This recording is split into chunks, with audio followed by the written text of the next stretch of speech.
இளைஞர்கள் எல்லாம் கூத்தாடிகளுக்கு பின்னால் செல்லக்கூடியவர்களாக இருக்கிறாங்களே, இதுக்கு சமூக காரணம் இல்லையா? மனோ இச்சை தான் தீமைகள் அதிகரிப்பதற்கு காரணமாக இருக்கிறது என்பதை பற்றி பேச வந்திருக்கின்றார்கள். அவனா குடிச்சு விரும்பி குடிக்கிற குடிய நீங்க எப்படி சமூகம் தான் காரணம்னு சொல்ல முடியும்? ஒவ்வொரு தனி மனிதன் தான் தன்னுடைய சுய கட்டுப்பாடை இழப்பதின் காரணத்தினால்தான் அவன் குடிகாரனாக மாறிவிடுகிறான். மனோ இச்சை காரணம் கிடையாது.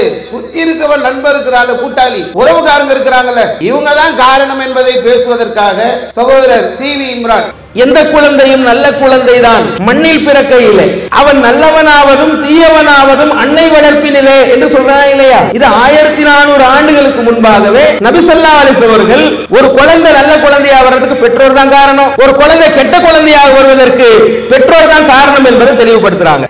ஒரு ஊர்ல வாழக்கூடிய மக்கள் எல்லாமே கெட்ட மக்களா இருக்கும் பொழுது அவன் நல்ல மக்கள் எந்த பகுதியில் இருக்கிறாங்களோ அந்த பகுதியை நோக்கி போ. மனோ இச்சை தவறுகளை அழகாக காட்டும், திரும்ப திரும்ப செய்ய வைக்கும். எல்லாவற்றுக்கும் ஒரு இச்சை என்பது ஒரு அடிப்படையாக இருந்தாலும் கூட அந்த காரணங்கள் அந்த தீமைகளை செய்வதற்கு தூண்டுகோலாக இருப்பது இன்னொரு நபர் தான். வட்டி வாங்குறாரு, இவரா வாங்கிட முடியுமா? கொடுக்கிறதுக்கு ஒரு ஆள் வேணும்ல. ஒவ்வொரு தனி மனிதனும் தன்னுடைய மன இச்சையை கட்டுப்படுத்தி கொண்டால்தான் மறுமையில் வெற்றி பெற முடியும். அப்ப தீமைகள் பெருகுவதற்கு காரணம், அப்ப இந்த தீமைகள் பெரிதும் பெருகுவதற்கு காரணம் என்பது முன்னோர்கள் தான், சுற்றத்தார்கள் தான். நீ தனியா சிந்திக்க வேண்டியதானப்பா. அவன் கபரை வணங்குனா நீ ஏன் கபரை வணங்குற? அவன் பிறந்த நாள் கொண்டாடுனா நீ ஏன் பிறந்த நாள் கொண்டாடுற? அஸ்ஸலாமு அலைக்கும் வரஹ்மத்துல்லாஹி வபரகாத்துஹு. அல்ஹம்துலில்லாஹ். அன்பிற்குரிய சகோதரர்களே, சகோதரிகளே, தாய்மார்களே, பெரியோர்களே, தமிழ்நாடு தௌஹீத் ஜமாத் கடலூர் வடக்கு மாவட்ட நிர்வாகத்தின் சார்பாக சமூக விழிப்புணர்வு மாநாடு ஏற்பாடு செய்யப்பட்டிருக்கிறது. இந்த மாநாட்டிலே முதல் நிகழ்வாக தீமைகள் அதிகரிக்க பெரிதும் காரணம் மனோ இச்சையா சுற்றத்தார்களா என்ற தலைப்பிலே பட்டிமன்ற நிகழ்வுகளையும் ஏற்பாடு செய்திருக்கின்றார்கள். பொதுவாகவே பட்டிமன்றம் என்று சொன்னால் பட்டிமன்றத்துடைய தலைப்புகள் எப்படி இருக்கும் என்று சொன்னால், வரமா சாபமா, ஆண்களா பெண்களா, மாமியாரா மருமகளா, இப்படி பட்டிமன்றங்களை பொறுத்தவரை நகைச்சுவை இருக்க வேண்டும், பொழுதுபோக்காக பட்டிமன்றங்கள் இருக்க வேண்டும் என்ற நிலையில்தான் பட்டிமன்றங்கள் நடத்தப்படுகின்றது. இந்த சமூக விழிப்புணர்வு மாநாடை மையப்படுத்தி சமூகத்திலே விழிப்புணர்வை ஏற்படுத்த வேண்டும் என்ற ஒரு நோக்கத்திற்காக தீமைகள் இந்த சமூகத்தில் அதிகரித்து கொண்டிருக்கிறது. இந்த தீமைகள் அதிகரிப்பதற்கு யார் காரணமாக இருக்கிறார்கள் என்பதை கண்டறிந்து அந்த தீமைகளிலிருந்து இந்த சமூகத்தை காக்க வேண்டும் என்ற ஒரு லட்சிய நோக்கத்தோடு தான் இந்த பட்டிமன்றம் ஏற்பாடு செய்யப்பட்டிருக்கிறது. பொதுவாகவே தீமைகள் என்ற பட்டியலை நாம் எடுத்து பார்த்தோம் என்று சொன்னால் ஒரு பெரிய பட்டியல் வருகின்றது. வரதட்சணை, வட்டி, சினிமா, கலாச்சார சீரழிவுகள், இன்று சமூக வலைதளங்கள் மூலமாக நடக்கக்கூடிய அனாச்சாரங்கள், ஒழுக்க சீர்கேடுகள், லிவிங் டுகெதர் என்று சொல்லக்கூடிய ஒழுக்க சீர்கேடு, ஓரின சேர்க்கை என்று சொல்லக்கூடிய ஒழுக்க சீர்கேடு, விபச்சாரம், புகை, மது, போதை, சூதாட்டம், ஆன்லைன் கேம், லாட்டரி, திருட்டு, லஞ்சம், நிறைய தீமைகளுடைய பட்டியல் இருக்கின்றது.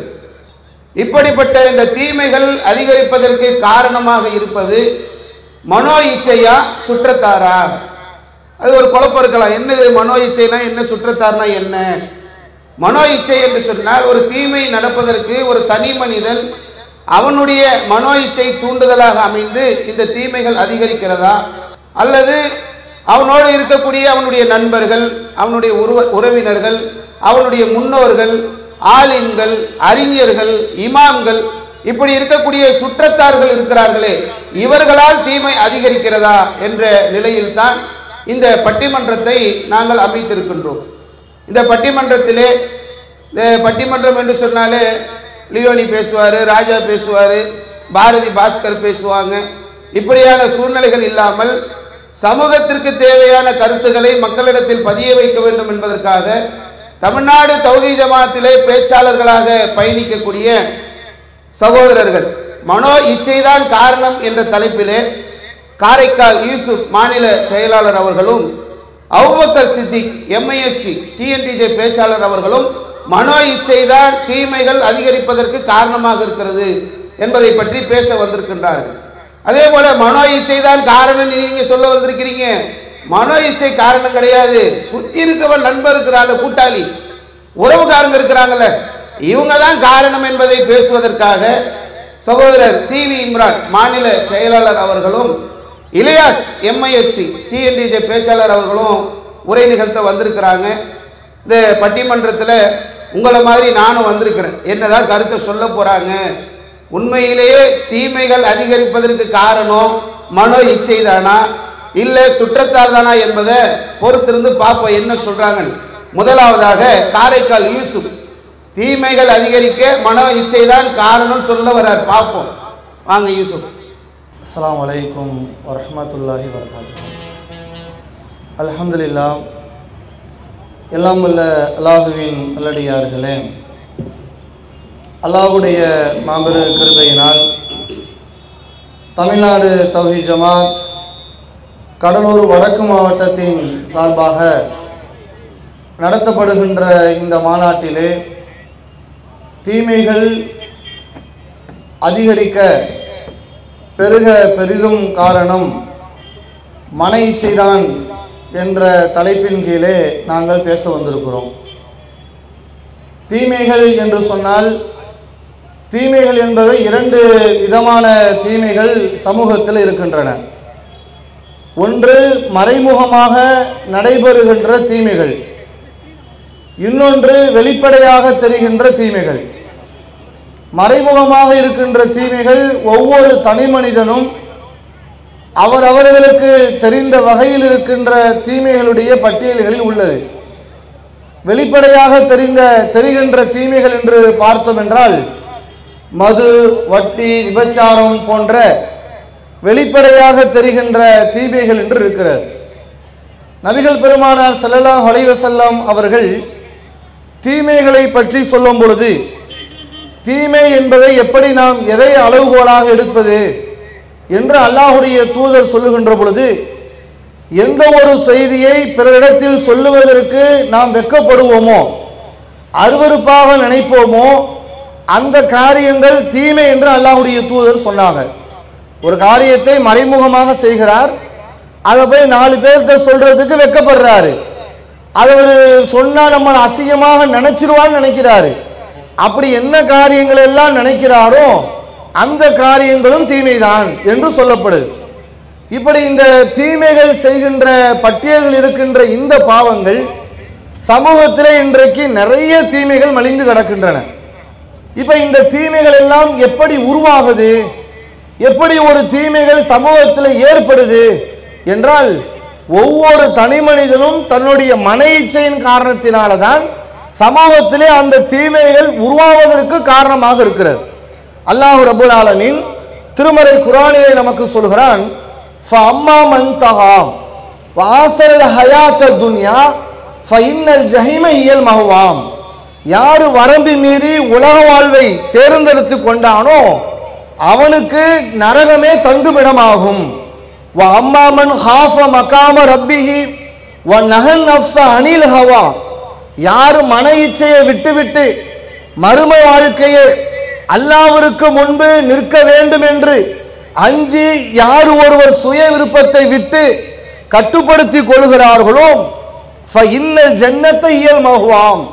அவருக்கான தங்குமிடம் மறுமையிலே சோனம் வழங்கப்படும் என்று அல்லாஹ்வால் சொல்லப்படுது. அப்ப நடுவர் அவர்களே, இந்த வசனத்தை நீங்க பார்த்தீங்கன்னா உங்களுக்கே தெரியும். அப்ப அல்லாஹ் இதுல என்ன சொல்றான்? ஒரு மன இச்சையை ஒரு ஆள் கட்டுப்படுத்திக்கிட்டு பாவங்கள் செய்யாம, தீமைகளை செய்யாம, சிகரெட்டு குடிக்காம, மது அருந்தாம, வெளிப்படையாக தெரிகின்ற மறைமுகமாக தெரிகின்ற பாவங்களுக்கு அல்லாஹ்வின் மீது அச்ச உணர்வு கொண்டு அந்த தீமையை விட்டு விலகி இருக்கிறார் என்று சொன்னால் அவருக்கு அல்லாஹ் சோனத்தை கொடுத்துறான். அதெல்லாம் வேணாம்பா, இந்த உலகத்துல இதெல்லாம் எனக்கு இன்பமாக தெரியுது அப்படின்னு ஒரு ஆள் உலகத்தினுடைய இன்பத்திற்காக வேண்டியும் உலகத்தினுடைய சுகத்திற்காக வேண்டியும் உலகத்தில் கிடைக்கிற சில அற்பமான இன்பத்திற்காக வேண்டி சில பாவங்களை அவர் செய்கிறார் என்று சொன்னால் செய்வதற்கு காரணம் மன இச்சைதான். இன்றைக்கு ஒரு ஆளு மது குடிக்கிறாரு, போதை வஸ்துக்கள் இன்றைக்கு நிறைய வந்துடுச்சு. நிறைய இருக்குதா இல்லையா?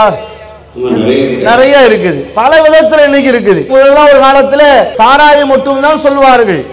ஆனா இன்றைக்கு போதையை ஏற்றுவதற்கென்று போதை தரக்கூடிய பொருட்களே அவ்வளவு வஸ்துகள் இருக்கு. இளைஞர்களுக்கு மத்தியிலே கூல் லிப் என்று ஒன்று பயன்படுத்துறாங்க. அது சில தலகாணி மாதிரி இருக்குது. அந்த கூல் லிப்னா என்னவா, வாய்க்கு உலட்டுக்கு அடியில வச்சா லிப்பு ரொம்ப கூலா இருக்குமா. எத்தனை நாளைக்கு கூலா இருக்கும்? ஒரு வருஷம் 6 மாசம் கூலா இருக்கும்.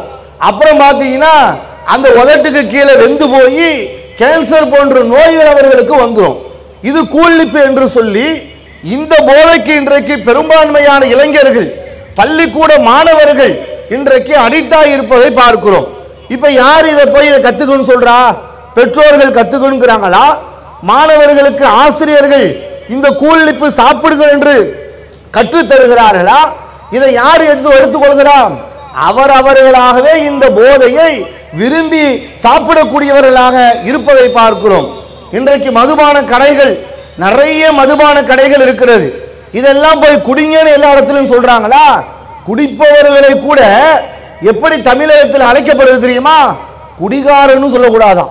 குடிக்கிறான்ல, குடிக்கிறவனை பார்த்து என்ன சொல்லக்கூடாதான்? ஏண்டா குடிகார அப்படின்னு சொல்லக்கூடாதான். எப்படி சொல்லணுமா? மது பிரியர்கள். அவனா விரும்பி குடிக்கிறான், அவனா குடிச்சு விரும்பி குடிக்கிற குடிய நீங்க எப்படி சமூகம் தான் காரணம்னு சொல்ல முடியும்? ஒவ்வொரு தனி மனிதன் தான் தன்னுடைய சுய கட்டுப்பாடை இழப்பதின் காரணத்தினால்தான் அவன் குடிகாரனாக மாறிவிடுகிறான். இன்றைக்கு வட்டி பெறுகிறது, வட்டியினால் இன்றைக்கு பல சமூகத்திலே கொடுமைகள் நடக்கிறது. இதற்கெல்லாம் யாரு காரணம்? பக்கத்து வீட்டுக்காரன் பில்டிங் கட்டுறான், எய்த்த வீட்டுக்காரன் பைனான்ஸ்ல வண்டி வாங்குறான், அவன் ஃப்ரிட்ஜ் வாங்குறான்னு சொல்லி மற்றவர்களை பார்த்து தன்னுடைய சுய விருப்பத்தை, தன் மன இச்சையை அங்கு அவர்கள் விலக்கி கொண்டதின் காரணத்தினால்தான் இன்றைக்கு வட்டியிலே விழுகிறார்கள். அப்ப விபச்சாரமாக இருக்கட்டும், சமூக வலைதளத்திலே ஏற்படுகிற சீரழிவுகளாக இருக்கட்டும், இவைகள் அனைத்திற்கும் காரணம் எது என்று கேட்டால், ஒரு தனி மனிதன் தன்னுடைய மன இச்சையை அங்கு கட்டுப்படுத்தாமல் மனம் என்ன சொல்லுகிறதோ அதன் வழியிலே ஒருவன் செல்லுகின்ற பொழுதுதான் அந்த தீமைக்கு அவன் காரணமாகி விடுகிறான். அல்லாஹ் தீமையை பற்றி சொல்றான். தீமையை ஒரு நபர் எப்படி எடுத்துக்கணுமா? ஷைத்தானை எப்படி வெறுக்கிறோமோ அப்படி வெறுக்கணுமா. இன்ன ஷைத்தானுக்கும் அதுவும், அல்லாஹ் உங்களுக்கு ஷைத்தான் எதிரி என்று சொல்கிறான். ஃபத்தஹிது அதுவும், ஷைத்தானை நீங்கள் எதிரியாக நீங்கள் எடுத்துக்கொள்ளுங்கள். தீயதை எல்லாம் ஒரு மனிதன், இது சமூகத்திற்கு கேடு, மனிதனுக்கு இது கேடு, தனி மனிதனுடைய வாழ்க்கைக்கு கேடு, தனி மனிதனுடைய வாழ்க்கையை சீரழிச்சிரும் என்று ஒரு மனிதன் தன் சுய கட்டுப்பாட்டிலே இருப்பான் என்று சொன்னால் எப்படி சமுதாயத்தில் சீரழிவான்? எப்படி சமூகத்தில் சீரழிவு வரும்? எப்படி ஒருத்தன் போதையினால கெட்டு போவான்? இன்னொரு ஆளு நண்பர்களோ யாரோ ஒருவன் கெடுப்பதற்கு வழிவகுத்தாலும் அவரவர்கள் தங்களுடைய மன இச்சையை கட்டுப்படுத்திக் கொண்டால் அந்த தீமைகளில் இருந்து அவர்களால் விலகி இருக்க முடியும் என்று மார்க்கம் சொல்லுகிறது. ஆகவே எங்களுடைய தரப்பின் வாதமாக சமூகத்திலே தீமைகள் பெறுகிறது என்று சொன்னால் சுய கட்டுப்பாடு விடுவதன் காரணத்தினால்தான் சமூகத்திலே தீமைகள் பெறுகிறது. மன இச்சையை அடக்கி கொண்டால், மறுமை வெற்றியை நினைத்து பார்த்தால் தீமைகள் பெருகாது என்பதை எங்களுடைய தரப்பின் வாதமாக நாங்கள் ஆழமாக பதிய வைத்துக் கொள்கின்றோம். சமூகத்தில் தீமைகள் அதிகரிக்கிறதுக்கான காரணம் மனோ இச்சை தாங்க காரணம். எதிர தரப்பு உட்காந்துருக்கிறாங்க, எதுக்கு வந்திருக்கிறாங்கன்னு தெரியல. சுற்றத்தாரை பற்றி பேச வந்திருக்கிறாங்க. யாருப்பா சொன்னது? எந்த பெற்றோராவது கூல், அந்த எது என்ன பேர் சொன்னீங்க? கூல் லீஃபா? கூல் லீஃப் அதையெல்லாம் அந்த உதட்டில் வைக்கணும்னு சொல்லி எந்த பெற்றோர் சொன்னார்? எந்த உறவினர் சொன்னார்? அவனுடைய மனோ இச்சை தானே காரணம். அவன் வழிகட்டு அவன் தறிக்கட்டு போறான்னு சொன்னான். அதுக்கு போய் நீங்கள் சமூகத்தையும் உறவுகளையும் காரணம் காட்டுவீங்களா? மது பிரியர்னு பேர் வச்சிருக்கிறான். சாராயம் குடிக்கிறவனுக்கு இன்னைக்கு அரசாங்கமே பேர் வைக்குது. ஏன்னா நீங்கள் சாராயம் விற்கிறது அரசாங்கம் தானே. அப்போ சாராயம் குடிக்கக்கூடிய அந்த மக்களுக்கு மது பிரியர்னு பேர் இருக்கு. அவனே விரும்பி குடிக்கிறான், அவனே சீரழிஞ்சு போகிறான், அவனே கெட்டு நாசமாக போகிறான். இதுக்கு எங்க உறவினர்கள் வந்தாங்க, இதையே நீங்க சமூகத்து மேல பொறுப்பை போடுறீங்க, இதற்கு எல்லாம் காரணம் அந்த தனி மனிதர்களாக இருக்கக்கூடிய அவங்க மனோ இச்சை தான் காரணம் என்பதை யூசுப் அவங்க தன்னுடைய வாதங்களை ஆணித்தரமாக சொல்லியிருக்கிறாங்க. மனோ இச்சைன்னு அவர் சொல்லியிருக்கிறாரு. அதெல்லாம் கிடையாதுங்க, எல்லாம் இருக்கக்கூடிய கூட்டாளிக தான் காரணம் என்பதை சொல்வதற்காக நம்ம சிவி இம்ரான் அவங்க வராங்க. அஸ்ஸலாமு அலைக்கும் வரஹ்மத்துல்லாஹி வபரகாத்துஹு. அல்ஹம்துலில்லாஹி ரப்பில் ஆலமீன். புகழ் அனைத்தும் நம்ம எல்லாம் படைத்து பரிபாலனம் செய்யக்கூடிய அந்த ரப்புல் ஆலமீனுக்கே உரித்தாகட்டும். கடலூர் வடக்கு மாவட்ட சமூக விழிப்புணர்வு மாநாட்டிலே சமூக தீமைகள் பெருகுவதற்கு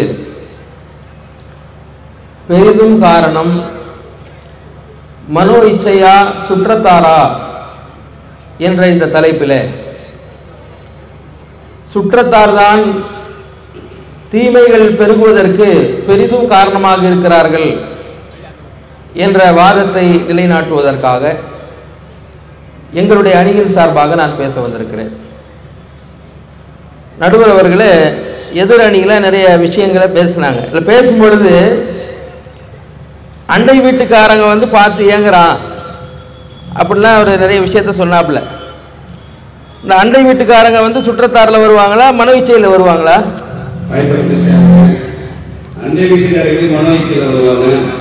அப்போ எதிராளி வந்து நமக்கு சப்போர்ட்டாக பேசியிருக்கிறாங்க. நீங்கள் தீர்ப்பு வழங்கும் போது இதெல்லாம் கொஞ்சம் ஞாபகம் வச்சுக்கிறீங்க. சரி, அவங்க எதுவும் கவுண்டர் கொடுக்காம இருக்கணும், பார்ப்போம்.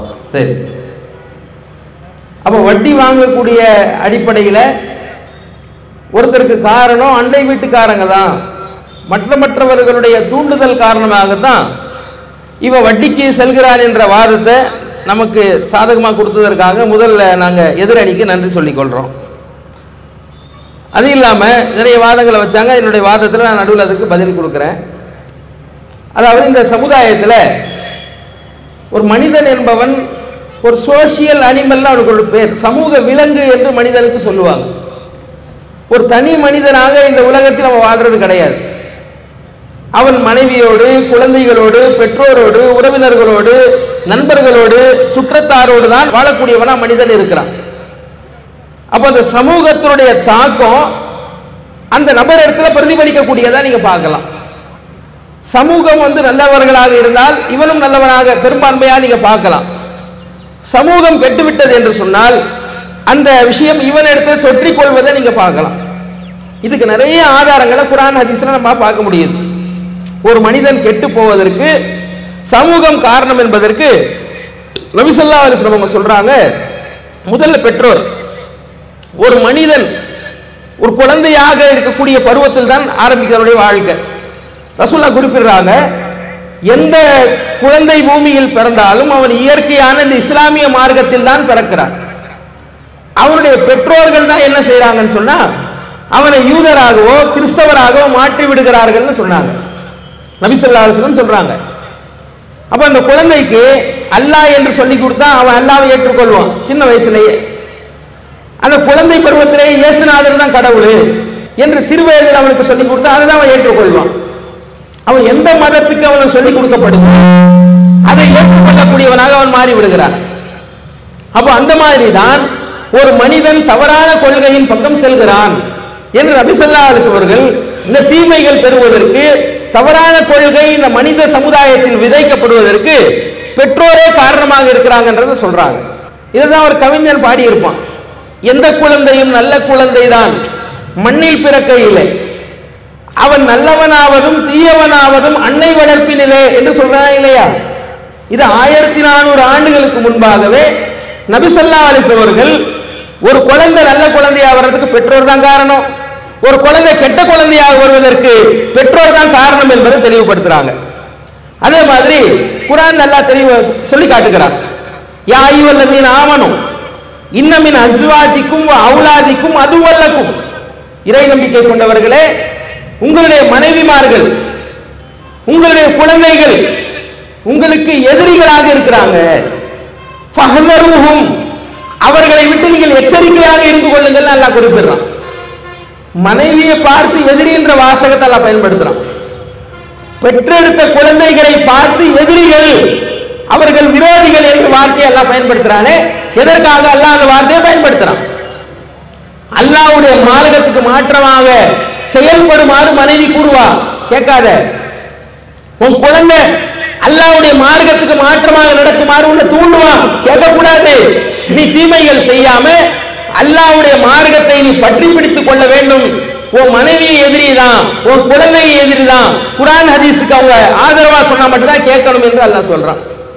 அப்ப இந்த வசனத்துல அல்லாஹ் ரப்பல் ஆலமீன் நெருங்கிய உறவினர்கள் தான் இந்த தீமைகள் பெருக்குவதற்கு தூண்டுவதற்கு காரணமாக இருக்கிறாங்க எல்லாம் குறிப்பிடுறான். சகோதரர் சுட்டி காட்டினார், கூலிப்பு உதட்டுல வைக்கிறான். அவன் மாணவ பருவத்திலேயே ரொம்ப வழிகட்டு போயிடுறான். முஸ்லிம் முஹல்லாக்கெல்லாம் இப்ப ஒரு போதையால் நிரம்பி இருக்கிறது. அல்லாஹ் காப்பாற்ற வேண்டும். கஞ்சா எல்லாம் முஸ்லிம் முஹல்லாக்கள் பரவுகிறது. அப்போ இது போன்ற தீமைகள் எல்லாம் பள்ளிக்கூடத்துல கல்லூரி எல்லாம் பரவுது. இதுக்கு சுற்றத்தார் காரணம் இல்லையா? உங்க பிள்ளைகளை, உங்க வீட்டில் இருக்கக்கூடிய பிள்ளைகளை நீங்க ஸ்கூல்ல சேர்க்கும் போது நடுவர் நீங்க சொல்லுங்க, இந்த ஸ்கூல்ல நல்ல ஸ்கூல் தானா, இந்த காலேஜ் நல்ல காலேஜ் தானே விசாரிச்சு சேர்ப்பாங்களா, கண்ணை மூடிட்டு போய் சேர்த்துட்டு வந்துருவாங்களா? அது எப்படி பிள்ளைங்க விஷயத்துல கண்ணும் கருத்துமால இருக்கும். அப்போ காலேஜ்ல ஸ்கூல்ல எல்லாம் கெட்டு போன குழந்தைங்க எல்லாம் இருக்கிறாங்க, ஒத்துக்கொள்றீங்களா இல்லையா? அப்போ சமூகம் தான் அவனை வழிகெடுக்கக்கூடியதா இருக்கிறது. அவன் நல்ல குழந்தையா போனா கூட பக்கத்தில் இருக்கக்கூடிய மாணவன் கூல் நிப்பு என்ற விஷயத்தை கத்துக் கொடுக்கிறான், கஞ்சாவை கத்துக் கொடுக்கிறான், போதையை கத்துக் கொடுக்கிறான், மது பிரியர் சொன்னாரு, சாராயம் குடிக்கிறத கத்துக் கொடுக்கிறான், கல்யாணத்தை குடிக்கிறத கத்துக் கொடுக்கிறான். அங்க தீமைகளை கற்றுக் கொடுக்கக்கூடியவர்களாக கெட்ட நண்பர்கள் தான் இருக்கிறாங்க. அதனால்தான் நபிகள் நாயகம் ஸல்லல்லாஹு அலைஹி வஸல்லம் சொன்னாங்க, நல்ல நண்பனுக்கு உதாரணம், கெட்ட நண்பனுக்கு உதாரணம் சொல்றாங்க ரசூலுல்லாஹ். என்ன சொல்றாங்க? அதாவது கெட்ட நண்பனுக்கு உதாரணம், கொல்லு பற்ற வச்சிருக்கான்ல அவன் தான் உதாரணம். அவன்கிட்ட நீ போனால் அந்த நெருப்பு உன்னுடைய உடலில் பட்டு உனக்கு காயம் ஏற்பட்டு விடும், அல்லது அந்த துர்வாடையோடு அவன்கிட்ட வர்ற மாதிரி இருக்கும். சொல்லுவாங்களே தமிழ்ல, பூவோட சேர்ந்து நாறு மணக்கும் சொல்லுவாங்களே இல்லையா? அப்ப கெட்ட நண்பர்கள் தான் இது போன்ற சமுதாயத்தில் தீமை பெருகுவதற்கு காரணம். அதே மாதிரிங்க இந்த சமுதாயத்தில் வரதட்சணை பெருகி இருக்கிறது. பெண் வீட்டில் ஹோண்டால இருந்து போண்டா வரைக்கும் வாங்குறாங்க. பெண் வீட்டார் இடத்துல மாப்பிள்ளை வீட்டார் இப்படி கேட்டு வாங்குறாங்க. இந்த மாப்பிள்ளை வாங்கக்கூடாது என்று சொன்னாலும் வாங்குவதற்கு தூண்டக்கூடியவர்கள் யார்? தாய்மார்கள் இல்லையா? அந்த மாப்பிள்ளையுடைய அம்மா இல்லையா? நீ வாங்கறனா, வரதட்சணை வாங்கவில்லை என்றால் விஷம் குடிச்சிருவேன் என்று மிரட்டக்கூடியவர்கள் யார்? பெற்றெடுத்த தாய் தான் மிரட்டுறாங்க. அப்போ தாய் தீமையை தூண்டுவதற்கு காரணமா இருக்கிறாங்க. அதே மாதிரி ஒரு பெண் வீட்டில் போய் என்ன செய்யறாங்கன்னு சொன்னா, உறவினர்கள் என்ன செய்கிறார்கள் என்று சொன்னால் பேரம் பேசக்கூடியவர்களாக, எவ்வளவு சவர நகை போடுவீங்க, என்னென்ன உணவு கொடுப்பீங்க, என்னென்ன வகையான வரதட்சணை கொடுப்பீங்க என்று பேரம் பேசக்கூடியவர்களாக உறவினர்கள் தான் இருக்கிறாங்க. ஆகவே இது போன்ற தீமைகள் பெருகுவதற்கு நெருங்கிய உறவினர்களும் அவர்களுடைய நண்பர்களும் சுற்றத்தாராக இருக்கக்கூடியவர்கள் தான் தீமைகள் பெருகுவதற்கு காரணமாக இருக்கிறார்கள் என்று சொல்லி என்னுடைய முதல் தரப்பு வாதத்தை நிறைவு செய்கிறேன். மனோ இச்சை தான் காரணம்னு பார்த்தா, அவங்க போட்ட அந்த பந்தையெல்லாம் சிக்ஸுக்கு அடித்து மனோ இச்சை அப்படிங்க காரணமாகும். கூட இருக்கக்கூடிய நண்பர்கள் தானே கெடுக்கிறாங்க. மதுப்பிரியர்னு சொன்னால் அதை கற்றுக் கொடுத்ததே நண்பர்கள் தானே. நீ உறவுகளும் இந்த நண்பர்களும் தானே அந்த தீமைகள் பெருக பெரிய காரணமாக இருக்கிறாங்கன்னு அடுக்கடுக்கான ஆதாரங்களை போட்டு தாக்குறாங்க. வரதட்சணைன்னு சொன்னால் ஹோண்டா கேட்குறாங்க, கேள்விப்பட்டிருக்கிறோம். போண்டா கூட கேட்குறாங்க. ஹோண்டாவிலிருந்து போண்டா வரைக்கும் வரதட்சணை கேட்கக்கூடிய ஒரு நிலையை இன்னைக்கு இந்த உறவினர்கள் ஏற்படுத்தி வைத்திருக்கிறார்களே, இதற்கெல்லாம் சுற்றத்தார் தானே காரணம். இந்த தீமைகள் எல்லாம் ஒழிக்கப்பட வேண்டும் என்று சொன்னால் சுற்றத்தார் ஒழுங்காக இருக்கணுமா இல்லையா? இவங்க தான் இதை அதிகப்படுத்தி கொண்டிருக்கிறார்கள் என்ற தன்னுடைய வலிமையான வாதங்களை இம்ரான் அவங்க வைத்திருக்கின்றார்கள். இல்லை, அவங்க என்ன வாதங்களை வைத்தாலும் சரி, மனோ இச்சை ஒரு காரணமாக இருக்கிறது என்ற ஒரு தன்னம்பிக்கையோடு பேசுவாங்கன்னு நினைக்கிறேன். பார்ப்போம். அபூபக்கர் சித்திக் எம்ஐஎஸ்சி அவங்க மனோ இச்சை தான் காரணம் தீமைகள் அதிகரிப்பதற்கு. வாங்க பேசுங்க. அஸ்ஸலாமு அலைக்கும் வரஹ்மத்துல்லாஹி. கண்ணியத்திற்குரிய எல்லாம் வல்ல அல்லாஹ்வின் நல்லடியார்களே, சமூகத்தில் தீமைகள் அதிகரிக்க பெரிதும் காரணம் மனோ இச்சைதான் என்கிற அணிக்கு வலு சேர்ப்பதற்காக நான் பணிக்கப்பட்டுள்ளேன். எதிரணியினர் அவர்களுக்கு நாங்கள் சப்போர்ட்டாவாக பேசுவதாக பல விஷயங்களை எடுத்து காட்டினார்கள். ஆனால் ஒரு அடிப்படையை சொல்லுவதற்கு நான் ஆசைப்படுகிறேன். நாங்க மறுக்கல, சமூகத்தில் தீமைகள் நடப்பதற்கு சுற்றத்தாரும் ஒரு காரணம்தான். ஆனால் சுற்றத்தார் தீமைகளுக்கு ஒரு காரணமாக இருந்தாலும் எல்லா தீமைகளும் சுற்றத்தார் காரணம் அல்ல. சுற்றத்தாரால தீமைகள் நடக்க செய்யுது, ஆனால் எல்லா தீமைகளுக்கும் சுற்றத்தார் காரணம் அல்ல. இதே போல் ஒரு வாதத்தை, எதிர்வாதத்தை நடுவர் அவர்களே, எதிரணியரை பார்த்து சொல்லுங்க, எல்லா தவறுகளுக்கும் மன இச்சை காரணம் இல்லைன்னு சொல்லுங்க.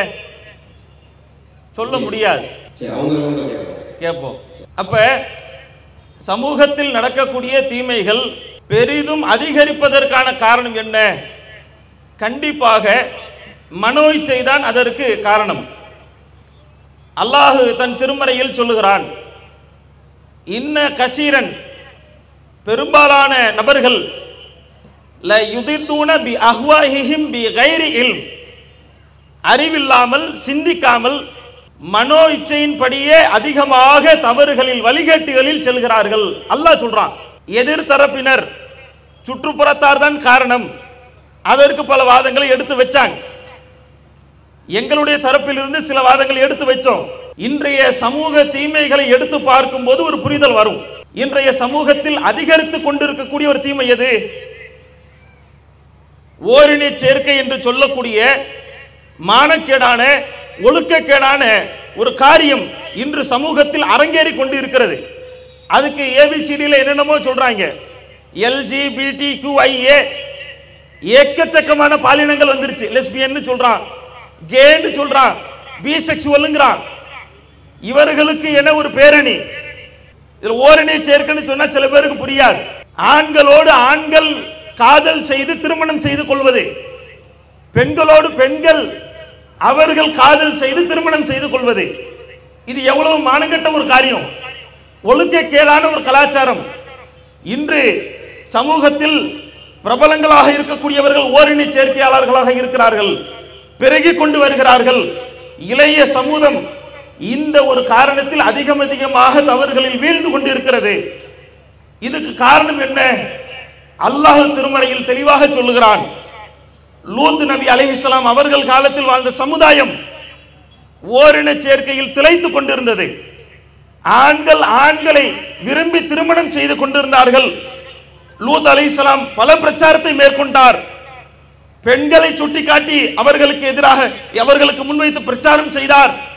ஆண்களையே நாங்கள் விரும்புவோம் என்ற ஒரு நிலையில் சமூகம் வாழ்ந்து கொண்டிருந்தது.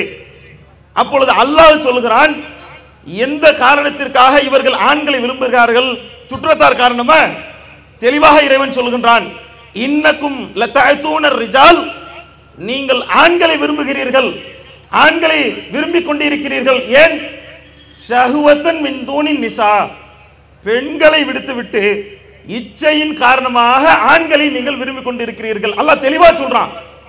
ஆனா ஒரு ஆணை பார்ப்பதற்கு இச்சை தானே காரணம்.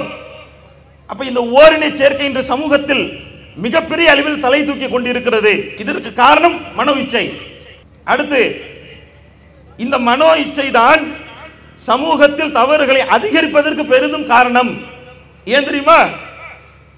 இந்த மனோ இச்சை என்ன பண்ணும்?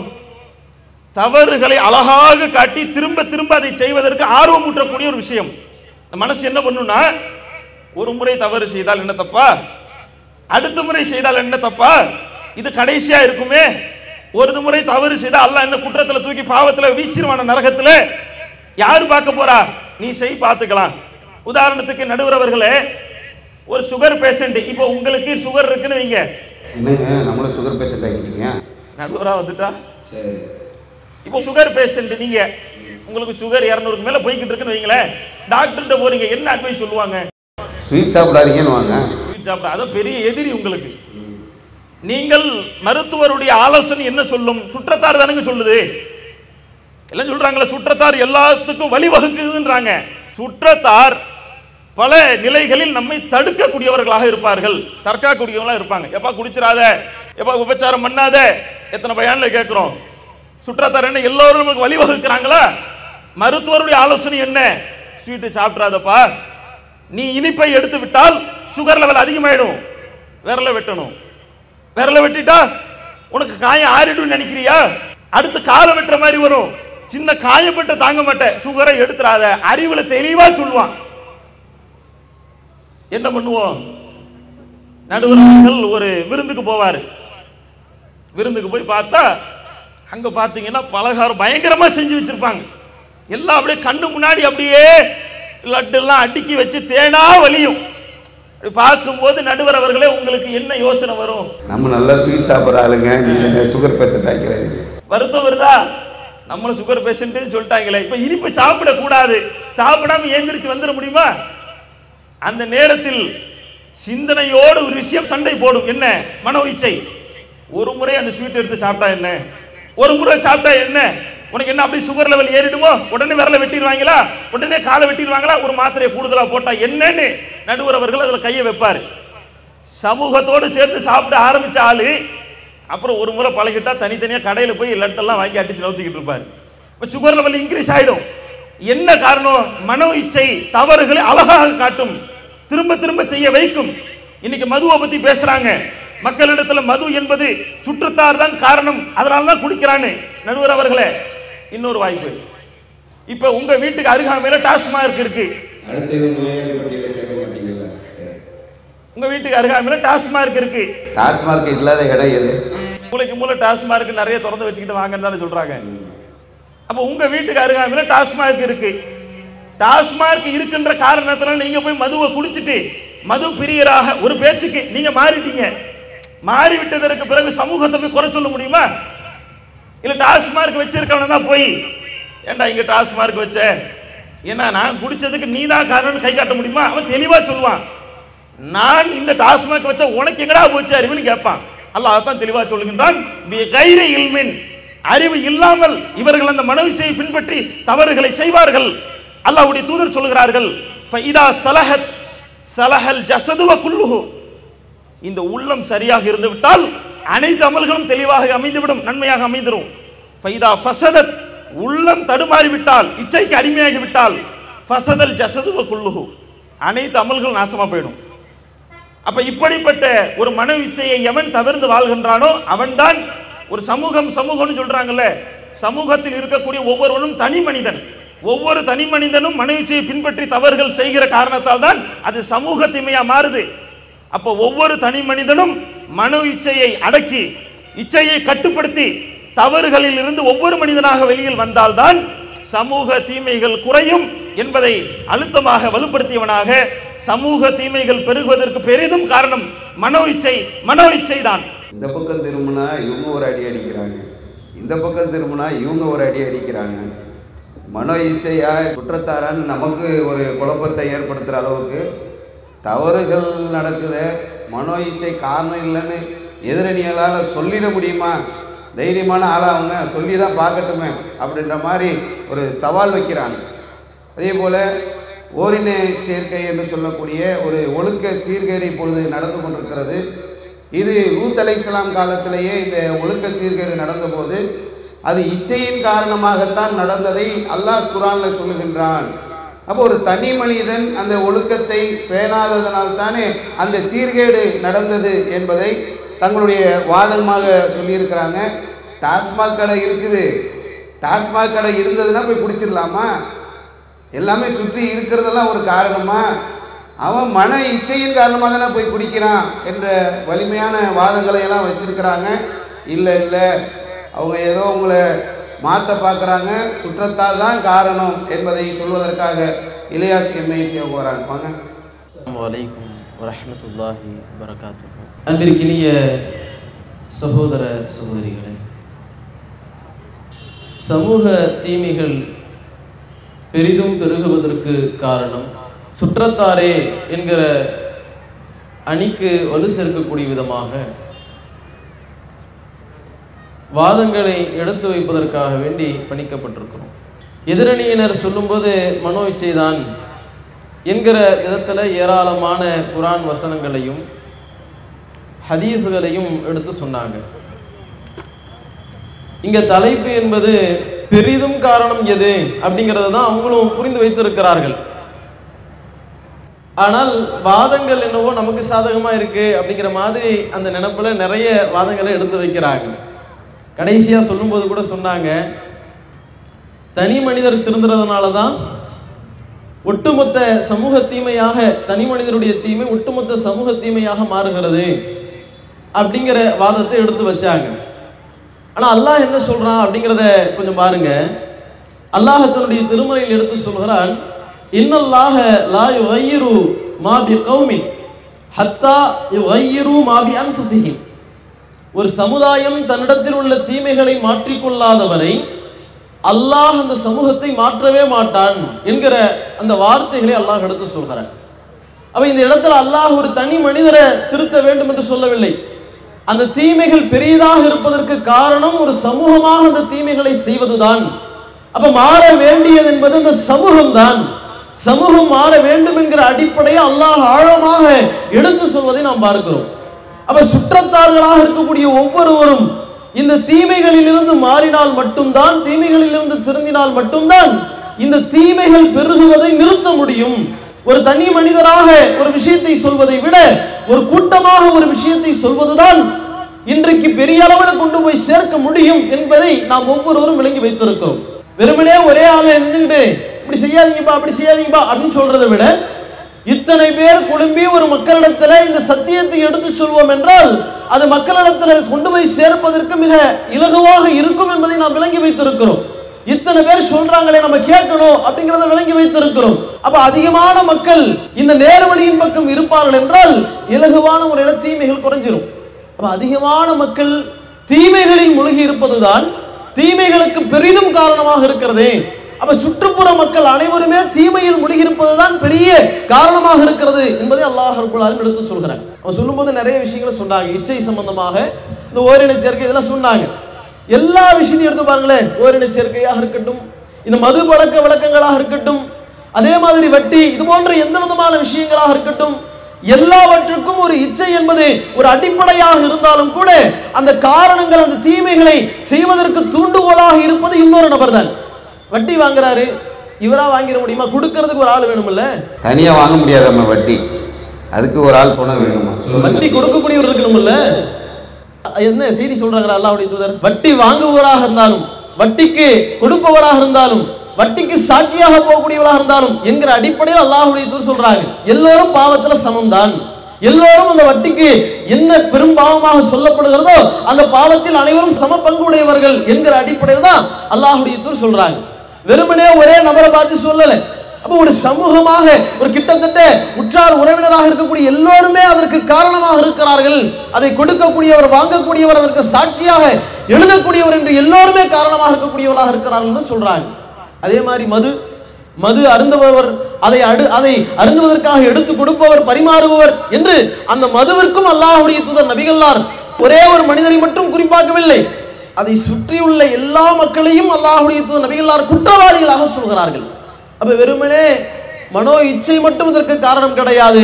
மனோ இச்சையை விட இது எல்லாவற்றுக்கும் தூண்டுகோலாக இருக்கக்கூடிய ஒவ்வொருவருமே காரணமாக இருக்கிறார்கள் என்பதை நாம் விளங்கிக் கொள்ள வேண்டும். எந்த அளவுக்கு என்றால் அல்லாஹ்வுடைய தூதர் இப்ராஹிம் அலைஹிஸ்ஸலாம் அவர்கள் அந்த மக்களிடத்தில் மிகப்பெரிய தீமையாக இருந்த சிலை வணக்கத்திற்கு எதிராக பேசினார்கள். சிலை வணக்கம் என்பது அல்லாஹ்வுக்கு செய்யக்கூடிய மிகப்பெரிய இணை வைப்பு. அப்படிப்பட்ட இணை வைப்பை ஒரு காலம் செய்யக்கூடாது என்கிற பிரச்சாரத்தை எடுத்து வச்சாங்க. அப்படி சொல்லுகிற பொழுது அந்த மக்கள் சொன்னாங்க, இந்த சிலைகளை வணங்குவதற்கு காரணத்தை பற்றி அவர்கள் சொல்லும் பொழுது சொன்னார்கள், காலு வஜதனா ஆபானா லஹா ஆபிதீன், நாங்கள் எங்களுடைய முன்னோர்களை இதை வணங்கக்கூடியவர்களாக பார்த்தோம், இந்த சிலைகளை வணங்கக்கூடிய மக்களாக நாங்கள் பார்த்தோம், அதை நாங்கள் செய்வோம். அப்ப இந்த பெரிய தீமை பெருகுவதற்கு, இந்த அநியாயமாக மிக பெரும் ஷிர்காக இருக்கக்கூடிய நிரந்தரமான நரக நெருப்பை பெற்று தரக்கூடிய அநியாயமாக இருக்கக்கூடிய இந்த ஷிர்கிற்கு காரணம் யார் என்றால் முன்னோர்களாக இருக்கக்கூடியவர்களாக தான் இருக்கிறாங்க அப்படிங்கறத தெளிவா சொல்றாங்க. அப்ப இப்ராஹிம் அலைஹிஸ்ஸலாம் சொல்றாங்க, கால லகத் குன்தும் அன்தும் வ ஆபாவுக்கும் ஃபீ ضلالின் முபீன், நீங்களும் உங்களுடைய முன்னோர்களும் மிகப்பெரிய தெளிவான வழிகேட்டில் இருக்கிறீர்கள் என்று சொன்னார்கள். அப்ப சுற்றத்தாராக இருக்கக்கூடியவர்கள் முன்னோர்களாக பெற்றோர்களாக மூதாதையர்களாக இருக்கும் காலங்காலமா அதை செய்யறாங்க அப்படிங்கிறது தான் பெரும்பான்மையான தீமைகளுக்கு காரணமா இருக்குது. இன்னைக்கு பாருங்க, மௌத்தா போயிடுவாங்க, மௌத்தா போனா 7ஆம் ஃபாத்திஹா 10ஆம் ஃபாத்திஹா ஓதுறாங்களா இல்லையா நடுவர்களே? எத்தனை இடங்களை பார்க்க இன்னைக்கும் ஓதுகிறார்கள். ஏன் இதெல்லாம் செய்றீங்க அப்படின்னு போய் கேட்டா, இதுவெல்லாம் அல்லாஹ்வுடைய நபிகளார் செய்யவில்லையே, நபிகளார் வாழக்கூடிய காலத்துல அவங்களுடைய மனைவிமார்கள் இருந்தார்கள், பிள்ளைகள் இருந்தார்கள், நபிகளார் யாருக்குமே செய்யாத ஒரு விஷயத்தை நீங்கள் எப்படி செய்கிறீர்கள் என்று இந்த தீமையை பத்தி நம்ம கேட்டோம்னா அதற்கு அவர்கள் சொல்லக்கூடிய பதில் என்ன? நாங்க காலங்காலமா எங்களுடைய முன்னோர்கள் தான் செஞ்சிருக்கிறாங்க, காலங்காலமா அது ஓதுவாங்க, விருந்து போடுவாங்க, அதெல்லாம் நம்ம மாற்ற முடியாதுங்க அப்படின்னு ஒரு சாக்கு போக்கு சொல்லக்கூடியவளாக இருக்கிறாள் என்றால், அப்ப சுற்றத்தாராக இருக்கக்கூடிய முன்னோர்களாக இருக்கக்கூடியவர்கள் தானே காரணமாக இருக்கிறாங்க இந்த வழிகேட்டிற்கு. இன்னும் பாருங்க, இந்த வழிகேடுகள் எந்த அளவுக்கு இன்றைக்கு சமூகத்தில் மூழ்கி இருக்குதுன்னா, இதை ஃபாத்தியாலாம் ஓதலைங்க, சும்மா சாப்பாடு போடுறோம் அல்லாஹ்வுடைய பேரால அப்படின்னு சொல்லி அல்லாஹ்வுடைய பேரை சொல்லி இன்றைக்கு மார்க்கத்தில் காட்டித்தரப்படாத பல விஷயங்களை இன்றைக்கு செய்யக்கூடிய நிலையை பார்க்கிறோம் என்றால், இன்னும் எந்த அளவுக்கு சமூகத்தில் இது மாதிரியான தீமைகள் இருக்குன்னா, பெற்றோர்கள் தான் இந்த பிள்ளைகள் வழிகெடுப்பதற்கு காரணமாக இருக்கிறாங்க என்பதை நம்ம தரப்பு ஏற்கனவே சொல்லி இருக்கிறோம். இன்னைக்கு அதற்கு வலு சேர்க்கக்கூடிய விதமா எந்த மாதிரியான நடைமுறைகள்லாம் இருக்குது அப்படின்னு பார்த்தா, பர்த்டே கொண்டாடுறோம் அப்படிங்கிற பேரால புள்ள ஆசைப்படுது அப்படின்னு சொல்லி அந்த பிள்ளைகள் ஒரு தவறான மார்க்கத்தில் இல்லாத ஒரு மாற்று மத கலாச்சாரமாக இருக்கிற ஒரு கலாச்சாரத்தை, ஒரு தீமையை இன்றைக்கு பெற்றோர்கள் ஆமோதிக்கிறார்கள் என்றால், அதை செய்வதற்கு வழிவகையாக இருக்கிறார் என்றால் இதற்கு காரணம் என்னவா இருக்கு யோசிச்சு பாருங்க. இன்னும் ஒருபடி மேலே சொல்வதா இருந்தா, திருமண நாள் ஆனிவர்சரி கொண்டாடுறோம் அப்படின்னு சொல்லி இப்படி ஒரு கலாச்சாரம் இப்படி பரவிட்டு இருக்குது. இது பல பேர் ஆண்களுக்கு இன்னைக்கு பெரிய ஒரு கொடுமையாகவும் இருக்குது. என்னன்னா, அவங்களுக்கு திருமண நாளே மறந்து போச்சு, என்னைக்கு திருமணம் ஆச்சுன்னு தெரியல. திடீர்னு வந்துட்டு மனைவி இன்னைக்கு என்ன நாள் தெரியுமா அப்படின்னு கேட்குறாங்க. இன்னைக்கு என்ன திங்கக்கிழமை தெரியாதா அப்படின்னு சொல்லி அவர் சொல்றாரு, திங்கக்கிழமையா, இன்னைக்கு என்ன நாள் தெரியுமா? மீண்டும் ஒரு சவுண்டு கொஞ்சம் ஒருபடி மேலே போகுது, மறுபடியும் என்ன நாளா இருக்கும் தெரியலையே, சைத்தா சைக்கிள் வருது அப்படிங்கிற மாதிரி இது அவருக்கு பெரிய ஒரு குழப்பமா இருக்குது. இன்னைக்கு திருமண நாள் அப்படிங்கிறத சொல்லி பெரிய அளவுக்கு குடும்பத்தில் பஞ்சாயத்தாக பல குடும்பங்களில் போகக்கூடிய நிலையெல்லாம் பார்க்கிறோம். அப்போ இதை இன்றைக்கு பிரசித்தியாக இதெல்லாம் செய்யணும், இதுக்கு கிஃப்ட் வாங்கி தரணும், இது ஒரு நடைமுறையாக இன்றைக்கு பழக்கத்தில் பார்க்கிறோம் என்றால், இப்போ இன்னைக்கு சுற்றத்தாராக இருக்கக்கூடியவர்களே இந்த தீமைக்கு காரணமாகத்தானே இருக்கிறாங்க. இன்னும் அல்லாஹ் தெளிவாக தன்னுடைய திருமறை சொல்லி காட்டுகிறான், நாளை மறுமையில சில பேர் நரக நெருப்புல போட்டி புரட்டப்படுவார்கள். அப்படி புரட்டப்படக்கூடிய சமயத்தில் அவர்கள் ஏன் நரகத்தில் புரட்டப்படுகிறார்கள் என்பதை பற்றி சொல்லும் பொழுது, நாங்கள் எங்களுடைய முன்னோர்களை கடைபிடித்தோம், அவர்களுடைய வழியில் சென்றோம், எங்களுடைய இமாம்களுக்கு கட்டுப்பட்டோம், அவர்கள் வழியில் சென்றோம், மூதாதையர்களுக்கு கட்டுப்பட்டோம், அவர்கள் வழியில் சென்றோம் என்பதுதான் அதற்கு காரணமாக இருக்கிறது என்பதை நம்ம பார்க்கிறோம். இன்னும் அவங்க சொல்றாங்க, நாங்கள் அல்லாஹ்வுடைய தூதரோடு ஒரு தொடர்பை ஏற்படுத்தி இருக்க கூடாதா அப்படிங்கிறத அவங்க காரணமா சொல்றாங்க.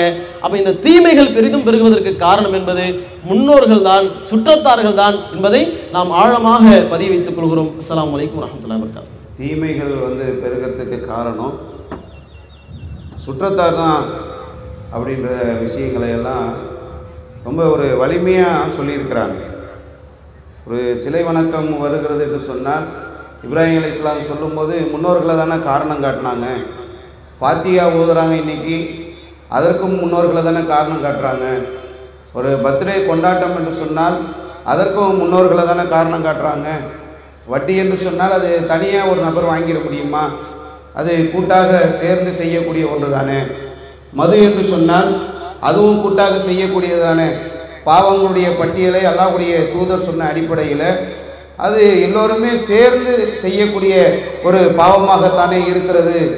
அப்போது மதுவுக்கு சுமக்கிறவங்க காரணமாக இருக்கிறாங்க, விற்கக்கூடியவர்கள் காரணமாக இருக்கிறாங்க, வட்டிக்கு எழுதக்கூடியவர்கள் காரணமாக இருக்கிறாங்க, சாட்சி சொல்லக்கூடியவர்கள் காரணமாக இருக்கிறாங்க, கொடுக்கக்கூடியவர்கள் காரணமாக இருக்கிறாங்க. இதில் எங்கே தனிநபர் எங்கே வராங்க என்ற அடுக்கடுக்கான வாதங்களை எல்லாம் எடுத்து வச்சு 2 தரப்பு வாதங்களும் வைத்து முடிச்சிருக்கிறாங்க. நம்ம ஒரு முடிவுக்கு வர முடியாத ஒரு நிலையை ஏற்படுத்தியிருக்கிறாங்க. தீமையை பெருகிறதுக்கு காரணம் மனோ இச்சையா சுற்றத்தாரான்ற ஒரு பெரிய கேள்வி இப்போ நம்ம முன்னால் இருக்கிறது. இறுதியாக அந்த அணியுடைய தலைவர் அவங்க வாதங்களை வலு சேர்ப்பதற்கு ஒரு 5 நிமிஷம் கொடுப்போம். பாப்போம் என்ன கருத்தை சொல்றாங்க. அஸ்ஸலாமு அலைக்கும் வரஹ்மத்துல்லாஹி வபரகாத்துஹு. அன்பார்ந்த சகோதர சகோதரிகளே, தீமைகள் பெருகுவதற்கு பெரிதும் காரணம் மன இச்சைதான் என்ற தலைப்பின் கீழே எங்களுடைய வாதங்களை நாங்கள் தொடர்ச்சியாக வைத்து வருகிறோம். இப்போ எதிர்த்தரப்பினர் இல்லை சமூகம்தான் மற்றவர்கள் தான் காரணம் அப்படின்னு சில வாதங்களை முன்வைக்கிறாங்க. அவங்க வைக்கிற வாதங்களை எல்லாம் பார்த்தா எப்படி இருக்குன்னு சொன்னால், எல்லா தீமையும் செஞ்சிருவாங்களாம், எந்த தீமையும் நான் செய்யலை, அவன் செய்கிறதுனால நான் செய்கிறேன் அப்படிங்கிற கணக்கில் சொல்லக்கூடிய வகையில் இருக்குது. நடுவர் அவர்களே, ஒரு ஆள் நெருப்பால் உடம்புல சுட்டுக்கிறாரு. அவர் நெருப்பால் சுட்டுக்கிறாங்கிறதுக்காண்டி நாம் நெருப்பால் சுட்டுக்கிட்டோம்னா நம்ம அறிவாளிம்போம்னா முட்டாள்னு சொல்லுவாங்களா? ஏன்பா அவன் நெருப்பால் சுட்டான், நீ ஏன்பா சுடுற? நெருப்பால் யார் தனக்கு சுட்டுக்கிட்டாலும் அவர்களுக்கு தான் வேதனை.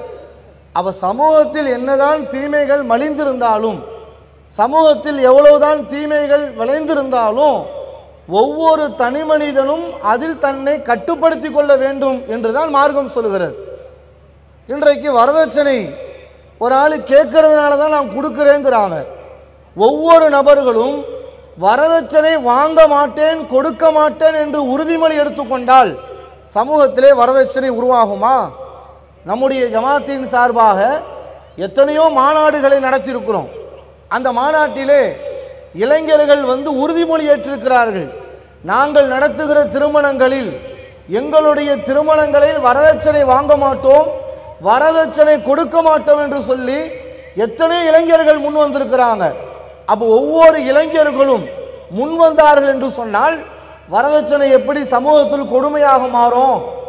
ஏன் இந்த பட்டிமன்றத்தில் மாநாட்டில் இவ்வளோ மக்கள் இருக்கிறீங்க, இப்போ நீங்களே சொல்லுங்க, உங்கள்கிட்ட ஒரு ஆள் வரதட்சணை கேட்டால் உங்களுடைய பிள்ளைகளுக்கு வரதட்சணை கேட்டு தான் நீங்கள் திருமணம் முடிப்பீர்களா? சொல்லுங்க, முடிப்பீங்களா? அல்லது வரதட்சணை கொடுத்தாதான் திருமணம் முடிப்போன்னு சொல்லுவீங்களா? அப்போ இன்றைக்கு சமூகத்திலே ஒரு வரதட்சணை என்ற ஒரு கொடுமை இருக்குன்னு சொன்னால் அதற்கு யார் காரணம்? ஒவ்வொரு தனி மனிதன் தான் காரணம். ஒவ்வொரு தனி மனிதனும் அவரவர்கள் அதை கட்டுப்படுத்தி கொள்ளணும். இன்னைக்கு மதுக்கடையை ஒருத்தவங்க உருவாக்கிட்டாங்க. சாராய கடை இருக்கிறதுனால தான் நான் சாராயம் குடிக்க போகிறேன். சரி, இருக்கிறதுனால உலகத்தில் இருக்கிற அத்தனை பேரும் குடிக்கிறாங்களா? இன்னைக்கு இத்தனை பேர் கூடியிருக்கிறோம், அத்தனை பேரும் குடிக்காரர்களாக இருக்கிறோமா? அப்படி இல்லை. அப்போ இருக்கிறதுனால குடிக்கணும் என்பது அவசியம் இல்லை. விஷம் தான் கடையில் விற்கிது, விஷம் விற்கிறதுங்கிறதுனால குடிக்கணும் கட்டாயமா? அப்போது சமூகத்தில் எந்த தீமைகள் இருந்தாலும் அந்த தீமைகளை விட்டு ஒவ்வொரு தனி மனிதனும் தன்னை தற்காத்து கொள்ள வேண்டும் என்று மார்க்கம் சொல்கிறது. அல்லாஹ் ரப்பல் ஆலமீன் திருமறை குர்ஆனில் சொல்கிறான், வமல் ஹயாத்த துன்யா இல்லா லஐபுன் வ லஹ்வுன். இந்த உலகம் என்பது வீணும் விளையாட்டுமாகத்தான் இந்த உலகம் இருக்கிறது. தீமைகள் இருக்கும், பாவங்கள் இருக்கும், வரம்பு மீறுதல் இருக்கும், எல்லா அநியாயங்கள் இருக்கும். ஆனால் வஸ்தாருல் ஆகிரத்து ஹைருல் லில்லதீன யத்தகூன். யார் இந்த உலகத்தில் அல்லாஹ்வை அஞ்சி வாழுகிறார்களோ அந்த இறையச்ச உடையவர்களுக்கு மறுமைதான் சிறந்தது என்று சொல்லப்படுது. அப்போ ஒவ்வொரு தனி மனிதனும் தீமைகள் இருக்கு என்பதற்காண்டி செய்யக்கூடாது. அந்த தீமைகளை விட்டு நம்மளை நாமளே கட்டுப்படுத்தி கொள்ளணும். ஏன் கட்டுப்படுத்திக்கணும் தெரியுமா? மறுமையில விசாரணை நடத்தும் பொழுது அல்லாஹ் எப்படி விசாரணை கேட்பான்? ஏன்பா எய்த்த வீட்டுக்காரன் தப்பு செஞ்சான், அதனால் நீனும் தப்பு செஞ்சியா, சரி பரவாயில்ல போன்னு எல்லாம் சொல்ல மாட்டான். ஒவ்வொரு தனி மனிதனிடத்திலையும் நாளை மறுமையில் தனித்தனியாக விசாரணை நடக்கும். அல்லாஹ் சொல்லி காட்டுகிறான், வலா தகுஃபுமா லைஸ லக பிஹி இல்முன். உங்களுக்கு அறிவில்லாத ஒன்றை நீங்கள் ஒரு காலம் பின்பற்றி விடாதீர்கள். இன்ன சம வல் பஸர வல் ஃபுவாத். உங்களுடைய பார்வை, நீங்கள் எதை கேட்டீர்களோ அந்த கேட்கப்பட்ட செய்திகள், வல் ஃபுவாத் உங்களுடைய உள்ளம், குல்ல உலாய் கான்ஹு கானஹு மஸ்ஊலா. ஒவ்வொன்றை குறித்து நாளைக்கு மறுமையில விசாரிக்கப்படும். அப்ப மறுமையில தனித்தனியாக அல்லாஹ் மனிதர்களை விசாரிப்பான். இப்ப எதிர்த்தரப்பினர் சொன்னார்கள், மறுமையில குற்றவாளிகள் வரும்போது எங்களை நாங்கள் முன்னோர்களை பின்பற்றினோம், அவர்கள் எங்களை வழிகெடுத்து விட்டார்கள் என்று புலம்புவார்கள். குர்ஆன் வசனம், உண்மையான வசனம், அல்லாஹ் சொன்ன வார்த்தை, அது மாற்று கருத்து இல்லை. ஆனா அல்லாஹ் அந்த வசனத்தில் என்ன சொல்றான்? நீ தனியா சிந்திக்க வேண்டியதானப்பா. அவன் கபரை வணங்குனா நீ ஏன் கபரை வணங்குற? அவன் பிறந்த நாள் கொண்டாடுனா நீ ஏன் பிறந்த நாள் கொண்டாடுற? அவன் தாயத்து கட்டுனா நீ ஏன் தாயத்து கட்டுற? அவன் ஹந்திரி கொண்டாடுனா நீ ஏன் ஹந்திரி கொண்டாடுற? அவன் சாராயம் குடிச்சா நீ ஏன் சாராயம் குடுக்கிற? அவன் விபச்சாரம் செஞ்சா நீ ஏன் விபச்சாரம் செய்கிற? நம்ம வாழ்க்கைக்கு தான் நாளை மறுமையில விசாரணை இருக்கிறது. நான் இன்னொருவரை காட்டி இவர் செஞ்சதுனால தான் நான் செஞ்சேன்னு சொல்லி தப்பிக்க முடியாது என்று இஸ்லாம் நமக்கு சொல்லுகிறது என்பதை நாம புரிந்து கொள்கிறோம். மறுமை நாள்ல நபிமார்களுக்கு கூட பயப்படுவார்களாம். நபிமார்கள்ட்ட போய் ஆதம் அலைஹிஸ்ஸலாம் இடத்தில் ஒரு அடியார் கேட்பார், எனக்கு அல்லாஹ்ட்ட கொஞ்சம் சிபாரிசு பண்ணுங்களேன். ஆதம் அலைஹிஸ்ஸலாம் சொல்வார்களா, அட போப்பா, நான் செஞ்ச தப்புக்கு அல்லாஹ் என்ன செய்ய போறான்னு தெரியல, என்னை விட்டுருங்கமான ஆதம் அலைஹிஸ்ஸலாம் அவர்கள் விலகிக் கொள்வார்களாம். ஒவ்வொரு நபிமாரிடத்திலும் கேட்கிற பொழுது ஒவ்வொரு நபிமார்களும் சொல்கின்ற வார்த்தை, யா நஃப்ஸ், என்னை விட்டு என் நிலைமை என்னன்னு எனக்கு தெரியலன்னு நபிமார்களே பயப்படுவார்கள் என்று சொன்னால், சமூகத்தில் தீமை இருக்கிறது என்பதற்காக தீமையை செய்யலாம் என்று ஒருவர் சொன்னால் அது எப்படி சரியாகும்? அப்போ ஒவ்வொரு தனி மனிதனும் தன்னுடைய மன இச்சையை கட்டுப்படுத்தி கொண்டால்தான் மறுமையில் வெற்றி பெற முடியும். அப்ப தீமைகள் பெருகுவதற்கு காரணம் ஒவ்வொரு தனி மனிதனும் சுய கட்டுப்பாடு தேவை. மன இச்சையை விட்டு விலகி இருக்க வேண்டும். மார்க்கம் சொல்கின்ற அடிப்படையில் வாழ வேண்டும். அப்படி வாழ்ந்தால் மாத்திரம்தான் மறுமையில் வெற்றி பெற முடியும். எனவே சமூக தீமைகளுக்கு பெரிதும் காரணம் மனிதனுடைய மன இச்சை தான், சுய விருப்பம்தான் என்பதை எங்களுடைய தரப்பின் வாதமாக மீண்டும் மீண்டும் நாங்கள் பதிய வைத்துக் கொள்கிறோம். எனவே நடுவர் அவர்கள் எங்க தரப்புக்கு சாதகமாகவே, நாங்கள் சொன்ன கருத்துக்கு சாதகமாகவே எங்களுக்கு தீர்ப்பு வழங்குமாறு கேட்டுக்கொண்டு எங்களுடைய கருத்தை நாங்கள் நிறைவு செய்து கொள்கின்றோம். போன தடவை விட்ட நேரத்தை இந்த தடவை எடுத்துட்டாப்புல. சும்மா என்னங்க எல்லாமே மேலே உள்ள பார்த்துக்குவான், மேலே உள்ள பார்த்துக்குவான்னா கீழே உள்ளவன் என்ன தான் செய்வான்? அவன் மேலே பழியை போட்டுட்டு நீங்கள் தப்பிக்கலான்னு பார்க்குறீங்களா அப்படின்னு சொல்லி ஒரு வாதங்களை வச்சுருக்கிறாங்க.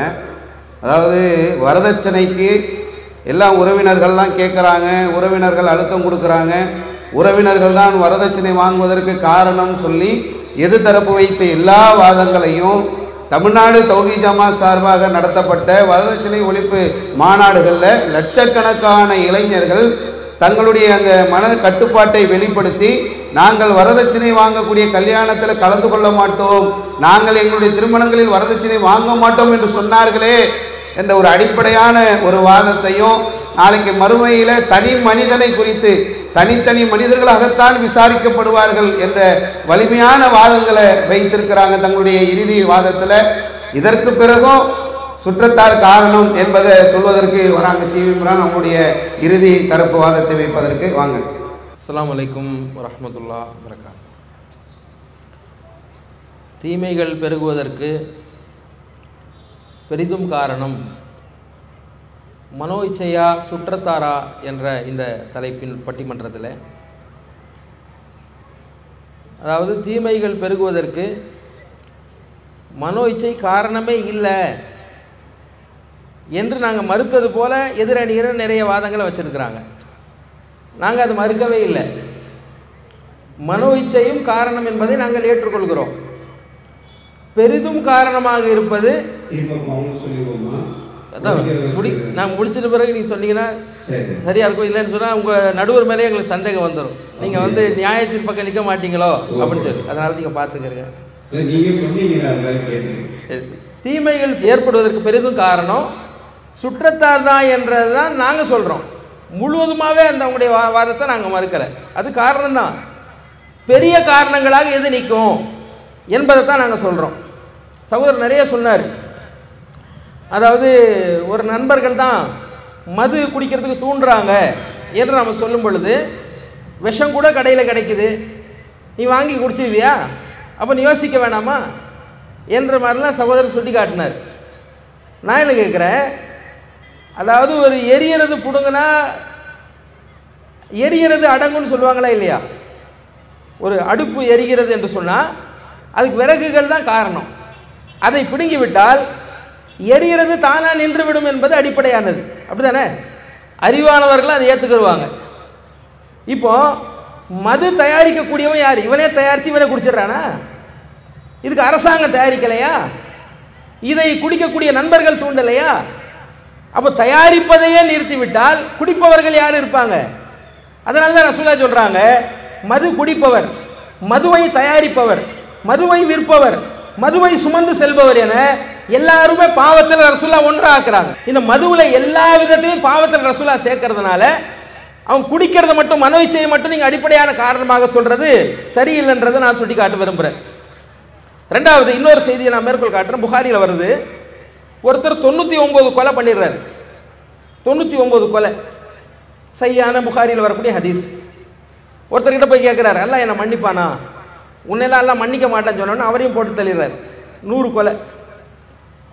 அப்போ இன்னொருத்தர்கிட்ட போய் கேட்குறாரு. அவர் சொல்கிறாரு, இந்த ஊர் மக்கள்லாம் கெட்ட மக்களாக இருக்கிறாங்க, அந்த ஊருக்கு போ, அங்கே நல்ல மக்கள் இருக்கிறாங்க, அங்கே போனால் அவனுக்கு தீர்வு கிடைக்கும் என்று அவர் சொல்லி அனுப்புகிறார். அந்த ஊர் போக்கியை நோக்கி அவர் நடக்கிறார். அந்த நிலையில் அவர் மரணிக்கிறார். வானவர்கள் வர்றாங்க, அவர் நல்லவராக மரணிக்கிறார். அந்த ஹதீஸில் வருது. இந்த செய்தி சொல்லக்கூடிய கருத்து என்ன? ஒரு ஊரில் வாழக்கூடிய மக்கள் எல்லாமே கெட்ட மக்களாக இருக்கும் பொழுது அவன் நல்ல மக்கள் எந்த பகுதியில் இருக்கிறாங்களோ அந்த பகுதியை நோக்கி போ என்று மார்க்கம் வழிகாட்டுகிறது. கெட்டவர்களோட சேர்ந்து இருந்தா கெட்ட பழக்கம் தான் வரும் உனக்கு. குடிக்கக்கூடிய மக்களோட சேர்ந்துதான் நீ குடிக்கக்கூடியவனா மாறிடுவ. நல்லவர்கள் இருக்கக்கூடிய பகுதிக்கு நீ போனா திருந்திருவ என்று நபி ஸல்லல்லாஹு அலைஹி அவர்கள் சுற்றத்தார் தான் காரணம்ன்றத அழுத்தம் திருத்தமா சொல்றதை நம்ம பார்க்கிறோம். அதே மாதிரி ஹன்லலான்னு ஒரு சம்பவம் இருக்கு. நபி ஸல்லல்லாஹு அலைஹி வஸல்லம் காலத்துல நபித்தோழர் அவர் சொல்றாரு, நான் நயவஞ்சகன் ஆயிட்டேன், முனாஃபிக் ஆயிட்டேன்றார். எப்படி? அவர் சொல்றாரு, நான் ரசூலுல்லாஹ் கூட இருக்கிறேனா, சொர்க்கத்தை பத்தி சொல்றாங்களா, நரகத்தை பத்தி சொல்றாங்களா, எனக்கு அதுலயே ஈடுபாடு வருது. அப்படியே வீட்டுக்கு வர்றேனா, மனைவியை பார்க்கறேனா, குழந்தைய பார்க்கறேனா, அதெல்லாம் மறந்து போயிடுது. எனவே நான் முனாஃபிக் ஆயிட்டேனா இல்லையா, நயவஞ்சகன் ஆயிட்டேனா இல்லையான்னு கேட்கிறார். அபூபக்கர் சொல்றாரு, ஆமா நானும் முனாஃபிக் ஆயிட்டேன்றார். இப்போ ரசூலுல்லாஹ் கிட்ட சொல்றாங்க, ரசூலுல்லாஹ் சொல்றாங்க, சாத்தன் சாத்தன், இப்படி கொஞ்ச நேரம் அப்படி கொஞ்ச நேரம் கலந்துதான் இருக்கும், துனியாவும் தீனும் கலந்து இருக்கும்ன்றது ரசூலுல்லாஹ் சொல்றாங்க. இந்த செய்தி சொல்லக்கூடிய கருத்து என்ன? குடும்பத்தார் இறை நினைவை விட்டு மறக்கடிப்பாங்கன்றதை காட்டுதா இல்லையா? குடும்பத்தில் நம்ம மூழ்கி இருக்கும் பொழுது அல்லாஹ்வுடைய நினைவை விட்டு நம்ம திசை திருப்பப்படுறோமா இல்லையா? குழந்தைகளோட நம்ம மூழ்கி இருக்கும் பொழுது நம்ம திசை திருப்பப்படுறோமா இல்லையா? இது நல்ல வழியில ஒரு கண்ட்ரோலாக நம்ம போற வரைக்கும் பிரச்சனை இல்லை. அல்லாஹ்வையே மறந்து விட்டு மனைவி குழந்தைன்னு போயிட்டா பாவியாகவே போயிடுவோம். ஆக ஹன்லலா போன்றவர்கள் போன்று நாம் இருந்து விட்டால் பிரச்சனை கிடையாது. ஆக சுற்றத்தார் காரணமாக இருக்கான்றத ரசூலுல்லாஹ் சொல்றாங்க. தேன் ரசூலுல்லாஹ்க்கு ரொம்ப பிடிக்கும். தேனிய ரசூலுல்லாஹ் ஹராமாக்குறாங்க. அவங்களுடைய மனைவி துர்நாற்று அடிக்குது. இன்னொரு மனைவி வீட்டில் ரசூலுல்லாஹ் தேன் சாப்பிடுறாங்க. துர்நாற்று அடிக்குதுன்னு சொன்ன பிறகு ரசூலுல்லாஹ் தேன் ஹராமாக்கிக்கிறாங்க. அல்லாஹ் குர்ஆன் வசனத்தை இறக்குறான், அல்லாஹ் ஹலாலாக்கிய இந்த தேனை, இந்த ஒன்றை உங்க மனைவிமார்களுடைய திருப்திக்காக நீங்க எப்படி ஹராமாக்கலாம் என்று அல்லாஹ் கேட்கிறான். தபுத்தகி மரதாத் அஸ்வாஜிக், உங்க மனைவிமார்களுடைய திருப்திக்காக நல்லா சொல்றான். ஆக மனைவிமார்கள் வழிகெடுக்கிறாங்கன்ற கருத்து அது அடங்கி இருக்கா இல்லையா? அது இல்லாமல் இந்த சமுதாயத்தில் பாருங்க, சமூக வலைதளங்கள், இன்ஸ்டாகிராம், ஃபேஸ்புக், யூடியூப் போன்றெல்லாம் பரவி இருக்கிறது. அதுல எத்தனை நபர்கள் வழிகட்டு போறாங்க. சமூக வலைதளங்கள் சமுதாயம் தானே. ஆபாசமும் மோசடியும் தீமைகளும் எதுல பெருகி இருக்கிறது? சமூக வலைதளம் காரணமா இருக்கா இல்லையா? அந்த மாதிரி சினிமா மோகத்தினால் என்ன செய்யறாங்க? என் தலைவர் தளபதி மக்ரிப் தொழுதாரு, நான் வீடியோ பிடிச்சிக்கிட்டே இருந்தேன்னு இந்த அம்மா சொல்லுது. இளைஞர்கள் எல்லாம் கூத்தாடிகளுக்கு பின்னால் செல்லக்கூடியவர்களாக இருக்கிறாங்களே, இதுக்கு சமூக காரணம் இல்லையா? அவங்களுடைய தாய் தந்தையர் காரணம் இல்லையா? நண்பர்கள் காரணம் இல்லையா? அவங்களே மனசை பார்த்து அவங்களே கெட்டு போயிட்டாங்களா? ஆக சினிமா மோகம் போன்ற சமூக வலைதளங்கள் போன்ற இது போன்ற தீமைகள். அதே மாதிரி கடைசியா ஒரு விஷயத்தை சொல்லி முடித்து கொள்கிறேன். ஒரு 4 ஆம்பளை இருக்கிறான்னு சொன்னா, ஒன்னா சேர்றான்னு சொன்னா அமைதியா போயிடுவான். ஒரு 4 பெண்கள் ஒன்னா சேர்றாங்கன்னு வைங்க, உலகத்துடைய வளர்ச்சியை பத்தி பேசுவாங்களா? சமுதாய முன்னேற்றத்தை பத்தி பேசுவாங்களா? எந்த குடும்பத்தை நாசமாக்குறது என்று புறம் பேசக்கூடியவர்களா பெண்கள் இல்லையா? புறம் பேசுறது அல்லாஹ் குர்ஆன்ல எவ்வளவு பெரிய பாவம் சொல்றான். இன்னொருத்தருடைய செத்து போனுடைய இறைச்சியை, சகோதரருடைய இறைச்சியை சாப்பிடுறதுக்கு சமம் அல்லாஹ் சொல்றானா இல்லையா? அப்போ 4 பெண்கள் ஒன்றா சேரும் பொழுது அது சமூகம் தானே. ஆக இது போன்ற சமுதாயம் தான் தீமைகள் பெருகுவதற்கு பெரிதும் காரணமாக இருக்கிறார்கள் என்று சொல்லி என்னுடைய அணியின் சார்பாக முடிவை சொல்லி தீர்ப்புக்கு எங்களுடைய சாதகமாக எதிர்பார்த்தவனாக முடித்துக் கொள்கிறேன். அல்ஹம்துலில்லாஹி ரப்பில் ஆலமீன். ரெண்டு தரப்பும் தங்களுடைய வாதங்களை முழுமையாக எடுத்து வைத்திருக்கிறார்கள். அதாவது பிறக்கிற குழந்தை இயற்கை மார்க்கத்தில் தான் பிறக்குது, அதை வழிகெடுக்கிறது, அதை மாற்றுவது, நேர்வழிப்படுத்துவது பெற்றோர்கள் தான், சுற்றத்தார் தானே. வட்டியாக இருந்தாலும் மதுவாக இருந்தாலும் அது இன்னொருத்தரை சார்ந்த ஒரு தீமையாகத்தானே இருக்குது. ஒரு வரதட்சணை வாங்க வேண்டும் என்று சொன்னால் கூட குடும்பத்தார் தானே அதுக்கு காரணமாக அமைகிறாங்க. சிலை வணக்க வழிபாடை எடுத்தாலும் அதற்கும் முன்னோர்கள் தானே காரணமாக இருக்கிறாங்க. முன்னோர்களுடைய பெயரால் தானே மார்க்கத்தில் பல புதுமைகளை உள்ளே நுழைக்கிறார்கள். நாளைக்கு மறுமையில் நரகத்தில் புரட்டப்படும் போது அவர்களுக்கு 2 மடங்கு வேதனையை கொடு என்று கேட்பார்களே. 99 கொலை செய்துவிட்டு ஒருத்தர் கேட்குறாரு, எனக்கு மன்னிப்பு இருக்கான்னு கேட்கும்போது அவர் இல்லைன்னு உடனே அவரை போட்டு தள்ளிடுறாரு. அடுத்த ஒருத்தர்கிட்ட கேட்கும்போது தான் நீங்கள் இந்த இடத்துல இருக்காதீங்க, வேறு இடத்துக்கு போயிருங்க, இந்த சமூகம் உங்களை கெடுத்துக்கிட்டே இருக்கும் அப்படின்ற மாதிரியான நிறைய மார்க்க அடிப்படையிலான உலக அடிப்படையிலான லாஜிக்கான நிறைய வாதங்களை வைத்து சுற்றத்தால் தான் காரணம்னு அவங்க தங்களுடைய வாதங்களை வைத்திருக்கிறார்கள். இந்த பக்கம் எடுத்து பார்த்தோம் என்று சொன்னால் எல்லாருமே ஏன் போய் குடிக்கணும், டாஸ்மாக் கடை தான் போய் குடிக்கணுன்றது நான் கடமையா கட்டாயமா, ஏன் போய் குடிக்க போகிறாங்க, டாஸ்மாக் இருந்தாலே குடித்து விட வேண்டும் என்ற அவசியம் இல்லையே. ஒருத்தன் வழிகேட்டிற்கு செல்ல வேண்டும் என்று சொன்னால் அவனுடைய மன இச்சை தானே காரணமாக இருக்கிறது.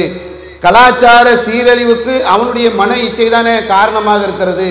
ஷிர்க்கு வைப்பதற்கு கூட அவனுடைய மன இச்சை தானே காரணமாக இருக்கிறது என்று இந்த தரப்புலையும் அடுக்கடுக்கான திருமறை குர்ஆனுடைய வசனங்களையும் நபிமொழிகளையும் அடுக்கி வைத்து இப்போ பாலன் நம்மகிட்ட கொடுத்துட்டாங்க. உங்களை மாதிரி தான் நானும் இருக்கிறேன். எந்த பக்கம் தீர்ப்பை சொல்றது?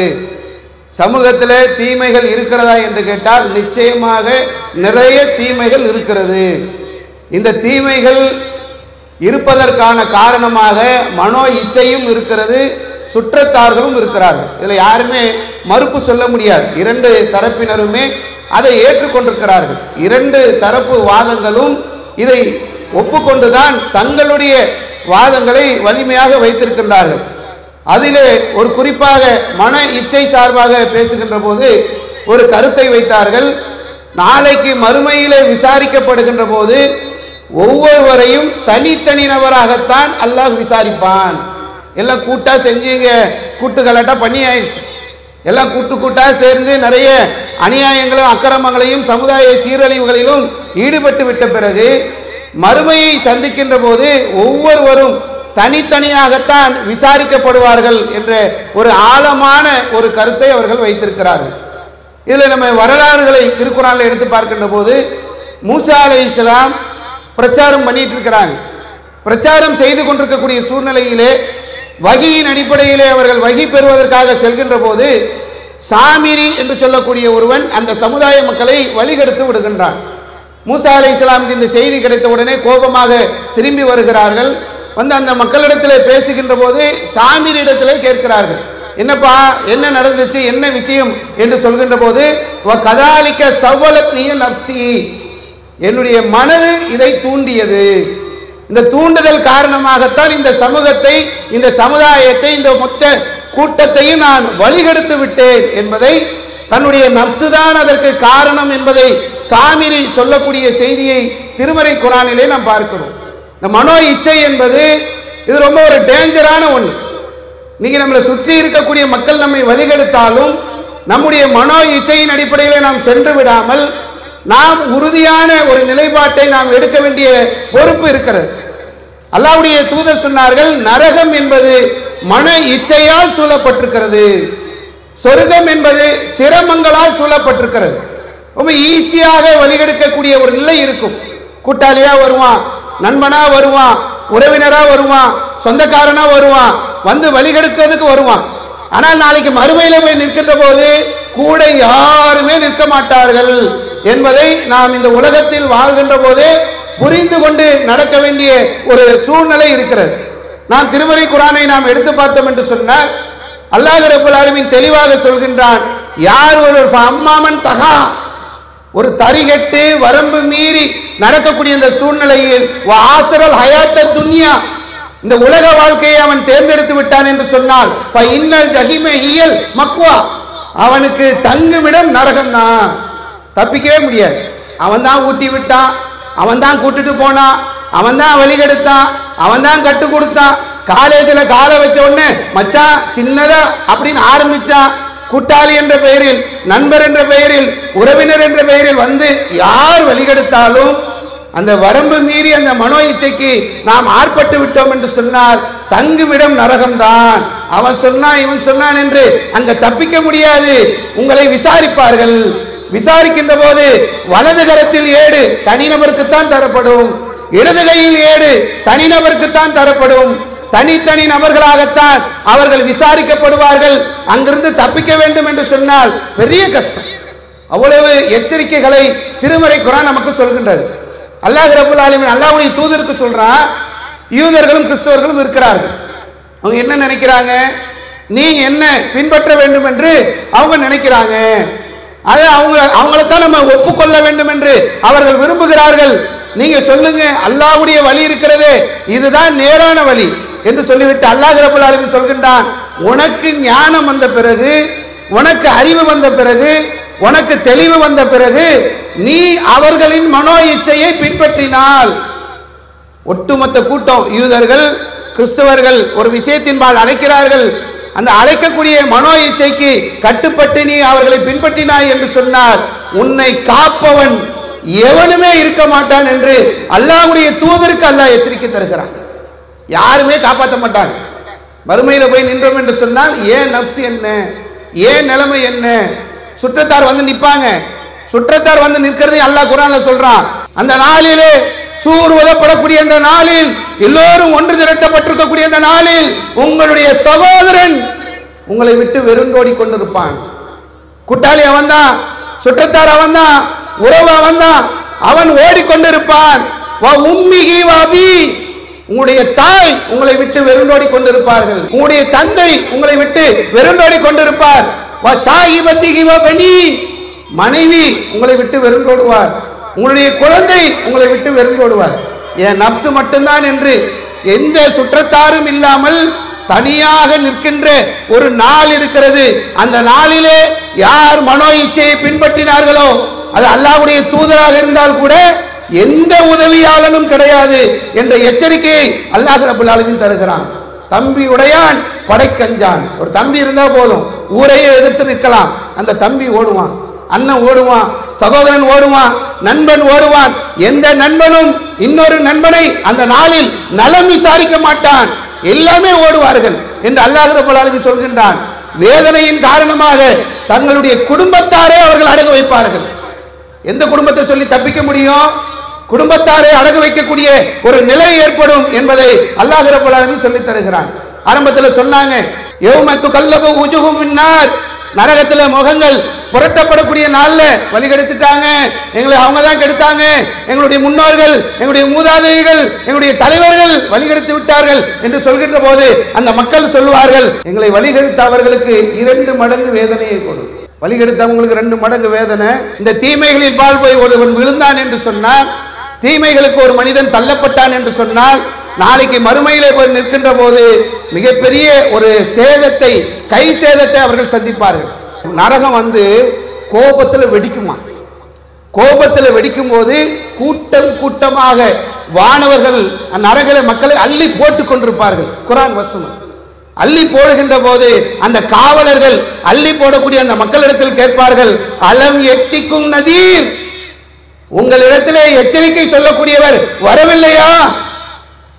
என் நப்சு, நான் அவன் சொன்னான், அவன் செய்தான், அவன் தான் காட்டினான், அவன் தான் வழி கெடுத்தான், அவன் தான் காரணம் என்று அந்த வழியில் சென்று விட்டீர்கள் என்று சொன்னால், நாளைக்கு மறுமையிலே அந்த காவலர்கள் கேட்பார்கள், உனக்கு எச்சரிக்கை செய்வோம் வரலையா? நீ சிந்திக்கலையா? உனக்கு அறிவில்லையா? உனக்கு வேதம் கொடுக்கப்படலையா? உனக்கு தூதர் இல்லையா? உனக்கு வழிகாட்டுதல் வரலையா? தீமையை தடுக்கக்கூடிய கூட்டத்தினர் உன்னிடத்தில் வந்து சொல்லவில்லையா? நன்மையை ஏவக்கூடிய கூட்டத்தினர் நீ சந்திக்கவில்லையா? ஏன் நீ வழிகட்டாய்? ஏன் நீ இப்படி செய்தாய்? நீ ஏன் மது அருந்தினாய்? நீ ஏன் குடித்தாய்? நீ ஏன் போதை பழக்கத்திற்கு ஆளானாய்? நீ ஏன் வரதட்சணை வாங்கினாய் என்று ஒவ்வொரு கேள்விகளையும் சந்திக்கக்கூடியவர்களாக ஒவ்வொரு நப்சும் இருக்கும். இந்த நப்சு என்பதை, இந்த மன இச்சைக்கு நாம் ஆட்பட்டு விடாமல் இந்த உலகத்தில் இருக்கின்ற போது நம்முடைய மன கட்டுப்பாடுகளை அல்லாஹ்வுடைய அருளால இந்த மனோ இச்சைக்கு எதிரானது எதுவென்று சொன்னால் இறை எச்சம் தான்.